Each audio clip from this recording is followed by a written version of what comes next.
Senator Shibli Faraz ने अब इस बात पर तासुफ का इजहार किया है कि अपोजिशन कोरोना वायरस पर सियासत कर रही है और कहा है कि इसे ऐसा नहीं करना चाहिए क्योंकि पाकिस्तान एक आलमी वबा से निपट रहा है। सेनेट में इजहार ख्याल करते हुए उन्होंने कहा कि अपोजिशन अगर वजीर आजम इमरान खान को सपोर्ट नहीं करती तो ये इसका हक है, लेकिन कम अज कम कौम के साथ जरूर खड़ी हो।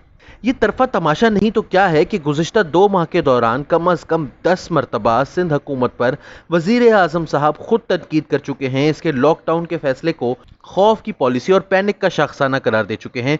इसके कर्ता धर्ताओं को अशराफिया और इनके फैसलों को अशराफिया के फैसले करार दे चुके हैं। वफाकी वुज़रा आए रोज सिंध हुकूमत पर करप्शन के इल्जामात लगाते हैं। सोशल मीडिया पर इनके खिलाफ मुहिम चलाई जाती है। सूबे का गवर्नर अवाम में जाकर इन्हें समझाने की नाकाम कोशिश करता है कि ये पैसे आपको बेनज़ीर भुट्टो नहीं इमरान खान दे रहा है। इस सियासत चमकाने की कोशिश में खुद को कोरोना वायरस तक का शिकार बना लेता है।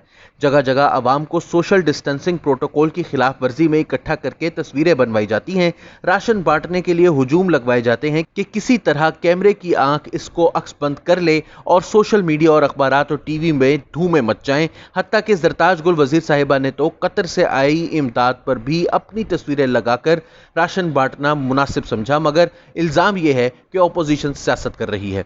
शिबली फराज साहब ने आगे चलकर यह भी गुजारिश की कि अपोजिशन अपना नजरिया बताए कि वो कोरोना वायरस से किस तरह निपटने की कोशिश करती। वैसे तो वो सेनेट में होते हैं, लेकिन जब पार्लियामेंट का इजलास चल रहा हो तो उन्हें चाहिए कि गौर से सुने कि कौमी असम्बली में भी क्या बहसें हो रही हैं। इस सवाल का तफसीली जवाब साबिक वजीर आजम शाहिद खाकान अब्बासी ने गुज़िश्ता रोज कौमी असम्बली के इजलास में दिया था। उन्होंने चंद मुतालबात हुकूमत के सामने रखे थे, इसकी हिकमत अमली में खामियों की निशानदही की थी और हुकूमत के सामने 4 बुनियादी सवालात रखे थे जिनके जवाबात ताहाल मौसूल नहीं हो सके। सबसे पहला सवाल यह था कि हुकूमत की आवाम को इस बारे में मालूमात देने के हवाले से हिकमत अमली क्या है। दूसरा ये कि इसके फैलाव को रोकने के हवाले से हुकूमत की हिकमत अमली क्या है। तीसरा ये कि मेडिकल रिस्पॉन्स की हिकमत अमली क्या है। और चौथा कि हुकूमत की मुआशी मैनेजमेंट पॉलिसी क्या है। शिबली फराज साहब अगर सिर्फ इन रहनुमा असूलों पर अमल करवा लें और अपनी हुकूमत से इस हवाले से एक दस्तावेज तश्कील देने पर जोर दें तो इन्हें एक मुकम्मल पॉलिसी मिल जाएगी, जिसके बाद वो अपोजिशन से ये शिकायत शायद ना करें।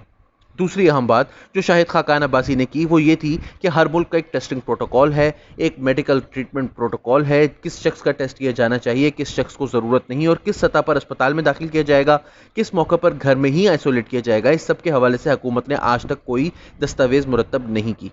ये वो सवालात हैं जो तनकीदी अंदाज में ही किए गए होंगे, लेकिन अगर इनके ठंडे दिमाग से जवाबात तलाश करने की कोशिश की जाए तो हुकूमत अपोजिशन की एहसानमंद होगी कि कम अज कम हिकमत अमली को दस्तावेजी शक्ल में लाने की तरफ तवज्जो मबजूल करवाई गई।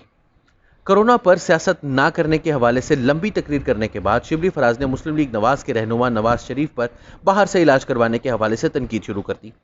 यह तनकीद बिल्कुल जायज़ है, लेकिन जब आप खुद एक लंबा लेक्चर देकर हटे हों कि ऐसी आलमी वबा कि जिसने दुनिया भर में लाखों अफराद की जान ले ली है और पाकिस्तान में भी अमवात की तादाद 800 के करीब पहुंच चुकी है, तो फिर सियासी बयानात से गुरेज करना चाहिए।